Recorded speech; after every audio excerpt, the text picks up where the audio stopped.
Got a deal on the scooter. I just couldn't pass up. I think I'm to the point where if I find anything with a motor that's going to cost $30, I'm going to buy it. So it wasn't that far away. I saw it this morning on my morning scan of the marketplace, and man, I was just like $30. I can't pass it up. It's been parked in a barn since 2008. So we'll see if I can get it to run. I got a lot to do before I can even mess with this thing, but I just had to run and get it real quick. Little mini rainstorm. I'll keep the mini going. Why not? This is a 1985 Honda Aero50. I got it for $30. I still can't even believe I got it for $30. Check this out. It's got the original service manual and the title. Pretty cool. It looks like they titled it in July of 1987. It is a 1985, and it cost $36 to register it. So I bought the whole bike for less than it cost to register it in 1987. So I think all it needs is a battery. It's even got gas and oil and everything in it. So he said he hadn't touched it since 2008. So we're going to see what we can do with it. Somebody got a little backwoods up in here. They decided to run down, make their own little wooden, I don't even know what this is. I guess they put a bigger battery in here. This had to have been what they did. So I'm going to try to clean this up and get it back together. This is the only one I'm kind of worried about. It goes to this little, whatever this thing is. I might be able to splice into it, but it's pretty ate up right there. But I'm going to tape it up and send it anyways. Get the wires cleaned up and taped up and put back together. And I got the battery tray. This is a bad battery. It doesn't work at all. So I don't know if it's going to work with that. I might have another one around here that'll at least hold a little bit of a charge. But it does have a little bit of life to it. We've got a red battery. Red oil light, I'm sorry. Yeah. So we're getting close. We are getting close. You gotta drain the gas out of the side. Got some new oil in there. Still got the battery on the charger. We'll see what it does. So the oil light's not on anymore, so that's good. See what happens.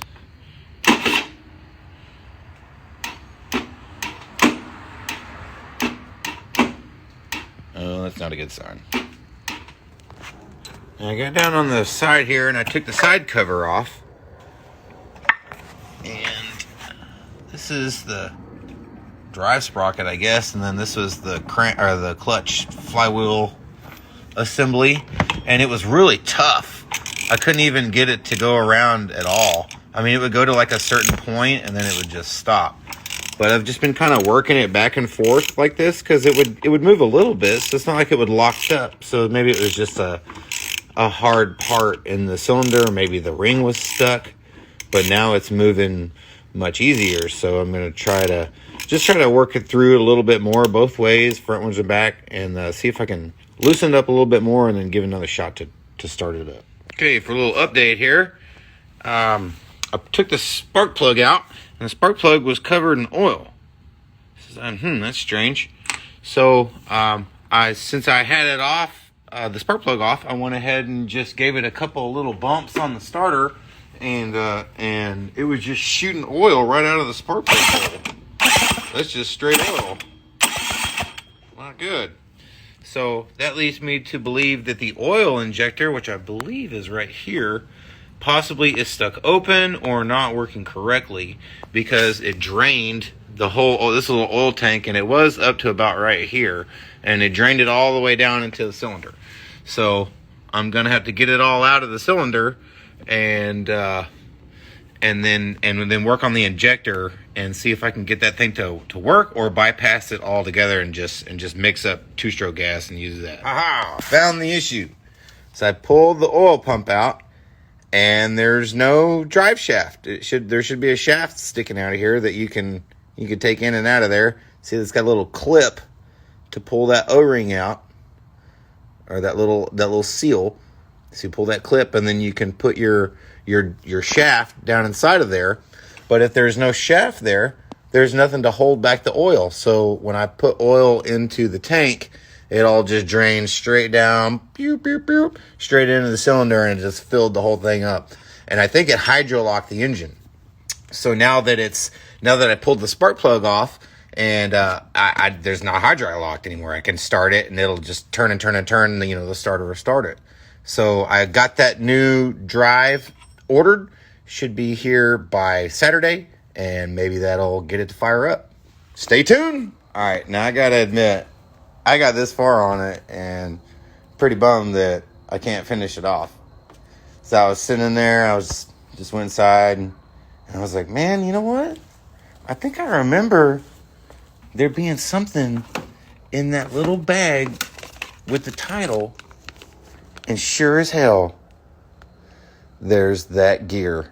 It's inside of this bag. The missing piece has been found. Let's get this thing going. All right. Here we go.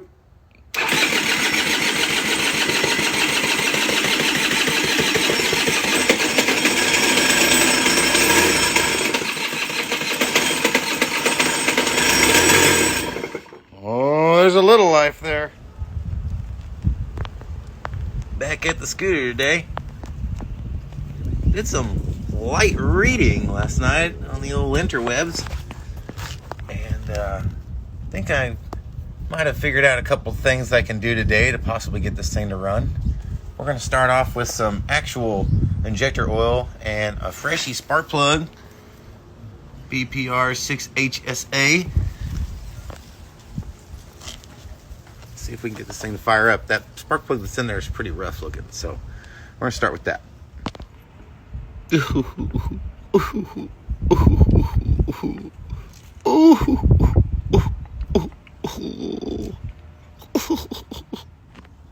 little before action of this car before I clean it.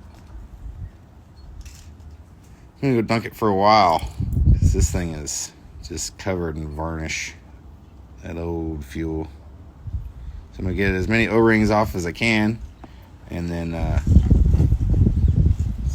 stay a pain out of there, isn't it? And then I'm going to dunk this sucker.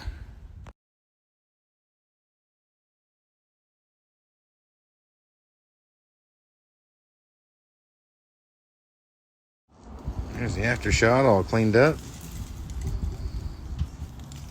Looking pretty good. She cleaned up nice. Yeah. All right. Let's give this another shot.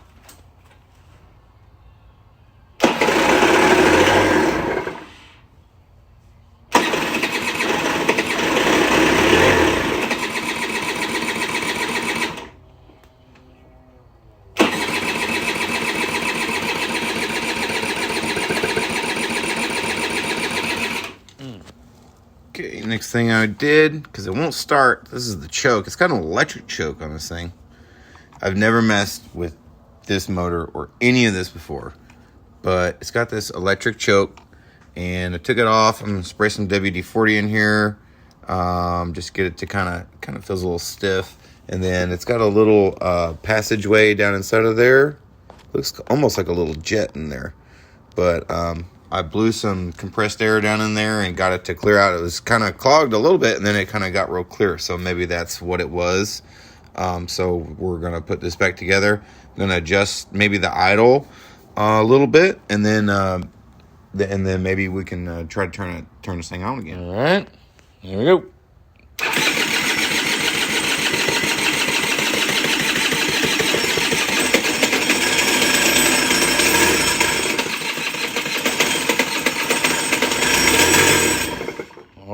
There's a little life there. Okay, here we go.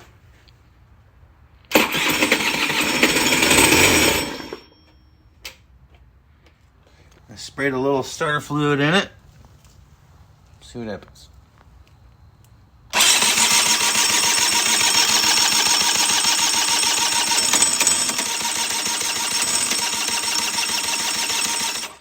This is the orifice that feeds the bi-starter. It kind of runs off of fuel, I guess. I have never messed with one. But I heard that a bi-starter swings both ways. No, just kidding. So I don't know why it's called a bi-starter.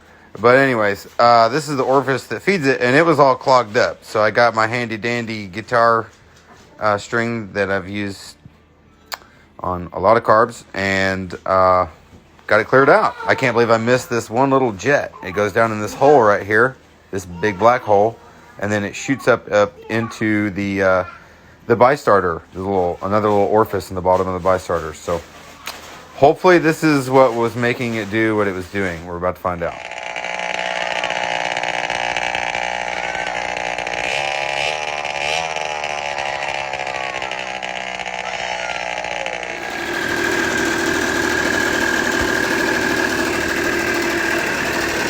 Got a little exhaust leak here. Might need a new exhaust. Definitely gonna need a new tire. This tire is done for. It's never gonna hold air. Nope, I tried. The front tire looks terrible too, but it's holding air.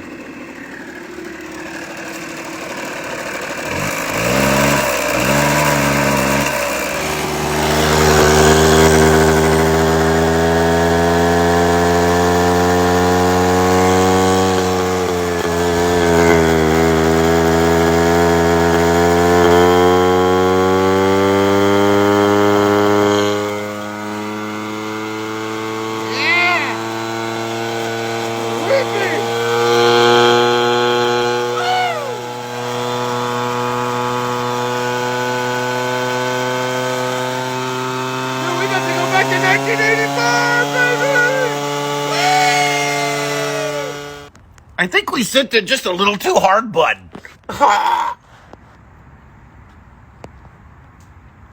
For all the messages I've gotten about the scooter, no, I didn't blow it up. It had a bunch of oil in the exhaust. The exhaust was super heavy. And I just had to blow it out, and it was dripping from the exhaust. So I think it solidified over the years in the exhaust. So when I was revving it up and making it so hot, it was just dripping out. But it starts up. She's still fresh. Come on. Come on now. Still freshy.